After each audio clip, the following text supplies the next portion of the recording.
Assalamualaikum warahmatullahi wabarakatuh. Jumpa lagi dengan Rohmitiku dari Padepokan Kopi Konsultasi. Di sini saya akan melanjutkan konten yang kemarin ya. Di sini saya akan mencoba menanggapi apa yang menjadi persoalan atau permasalahan yang akhir-akhir ini terjadi bahkan viral. Jadi begini, di sini kita akan bicara soal anomali asas dan sendi-sendi hukum. Ketika kita bicara anomali, ini kan pada umumnya merujuk pada keadaan penyimpangan atau keanehan yang terjadi atau dengan kata lain tidak seperti biasanya. Itulah yang dimaknai sebagai anomali. Nah, anomali ini juga sering disebut sebagai suatu kejadian yang tidak biasa sebagaimana yang diperkirakan, sehingga sesuatu yang terjadi itu akan berubah-ubah dari kejadian biasanya. Jadi kita prediksi itu sulit. Loh, ini ada sebuah norma, aturan yang seperti ini, kenapa kok timbul permasalahan dengan jawaban yang aneh, ya kan? Ada penyimpangan atau keanehan, jadi sulit untuk diprediksi. Jadi menurut pendapat saya ya, berkaitan dengan anomali itu, ini bisa kita maknai ada dua macam. Jadi anomali yang bersifat konstruktif, kemudian anomali yang bersifat destruktif ya. Nah, kalau itu anomali bersifat konstruktif atau waras, sehat, fit, ya kan? Ini tentu pertama membuat masyarakat bingung, tetapi pada akhirnya ini justru akan menjawab persoalan dan membuat orang lain itu merasa, oh ternyata itu justru yang benar. Tetapi ketika kita bicara soal anomali yang bersifat destruktif, ini kan sesuatu yang membuat masyarakat itu bingung karena sebuah keanehan, ya kan, penyimpangan, dan akhirnya tidak mampu menjawab pertanyaan. Nah, ini pada akhirnya akan merusak atau memusnahkan, ya kan? Ya, seperti kejadian akhir-akhir ini. Ini kan kalau hal seperti ini kita biarkan, tentu ini tinggal menunggu kehancuran saja. Nah, kemudian kita bicara soal asas ya. Jadi asas hukum itu kan merupakan asas dasar atau prinsip dasar dalam pembentukan hukum itu sendiri dan pemberlakuan suatu aturan hukum, ya kan? Apabila dalam sistem hukum terdapat pertentangan ataupun permasalahan ataupun timbul persoalan-persoalan yang itu sulit dipecahkan, pada akhirnya akan mengemuka dan kita gunakan teori dan asas itu sendiri. Karena apa? Teori hukum dan asas hukum itu justru yang sebenarnya mampu menjawab segala permasalahan hukum. Jadi makanya kita hati-hati, jangan kemudian oh ini ada aturan seperti ini, satu sisi oh ini kalau di sini peraturannya seperti ini, jadi antara peraturan yang satu dengan yang lainnya ini berbeda. Nah, itu nanti yang mampu menjawab persoalan itu, ya kan, dalam sebuah sistem tidak lain hanya teori dan asas hukum itu sendiri. Seperti inilah sebenarnya kadang orang awam bingung, sedangkan orang hukum aja sering bingung. Nah, untuk itu ini sedikit wawasan yang mengingatkan kita bersama. Jadi misalkan kita bicara soal hukum pidana, Hukum pidana itu kan jelas, asasnya adalah asas principle of legality atau asas legalitas. Jadi kemudian ketika kita bicara soal menggunakan asas, kemudian yang digunakan adalah berkaitan dengan ultimum remedium, bahwa pemidanan itu sebagai upaya yang terakhir. Sedangkan bahwa ultimum remedium sendiri itu sangat bertentangan dengan asas legalitas. Nah, ini tentunya di dalam praktek pasti banyak kerusakan, ya. Karena apa? Terjadi berbagai macam anomali. Nah, inilah yang butuh kehati-hatian. Jangan sampai kemudian karena suatu kepentingan ya politik atau kepentingan orang-orang yang berkuasa kemudian mencoba untuk ya memaksakan kehendak agar itu diberlakukan berkaitan asas ultimum remedium di dalam hukum pidana, kemudian mengilustrasikan bahwa di luar negeri atau di negara lain itu begini begitu dan sebagainya. Sedangkan saya punya keyakinan, berapa lama sih ke luar negeri, ya kan?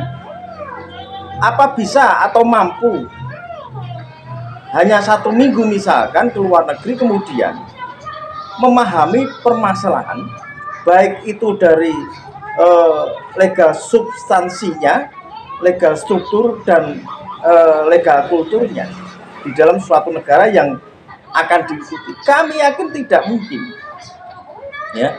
Makanya kenapa saya tidak sepakat dan tidak setuju tentang ultimum remedium diterapkan di dalam hukum pidana. Karena yaitu alasan saya. Jadi tidak perlu sulit-sulit. Dan faktanya memang terjadi kebobrokan di dalam dunia penegakan hukum. Dan yang terjadi apa? Justru disinyalir di situ memberikan kesempatan untuk mafia peradilan atau mafia hukum ya untuk melakukan transaksional. Nah, makanya marilah kita berpikir secara jernih bahwa ini untuk kepentingan bangsa dan negara kita. Nah, sekarang satu hal lagi yang ingin saya sampaikan ya, bahwa berkaitan dengan barusan yang kebetulan mencuat terkait dengan permasalahan rahasia HP ya. Ini jangan kemudian tiba-tiba kita merendahkan hukum kemudian untuk meninggikan marwah salah satu profesi. Nah, kita objektif saja ya. Jadi misalkan ya, semua ini kan ada tata urutan perundang-undangan yang mana itu diatur dalam Undang-Undang Nomor 12 Tahun 2011 tentang pembentukan peraturan perundang-undangan.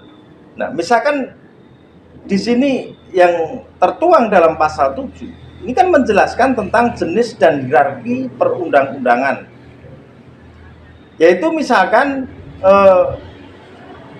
konstitusi kita atau Undang-Undang Dasar 1945 yang itu merupakan penjabaran dari nilai-nilai Pancasila sebagai stat fundamental norm dalam sebuah negara hukum, kemudian ketetapan Majelis MPR baru ke undang-undang, kemudian disusul peraturan pemerintah pengganti undang-undang, kemudian setelah peraturan pemerintah pengganti undang-undang, selanjutnya baru ke peraturan pemerintah, baru keputusan presiden, dan terakhir peraturan daerah.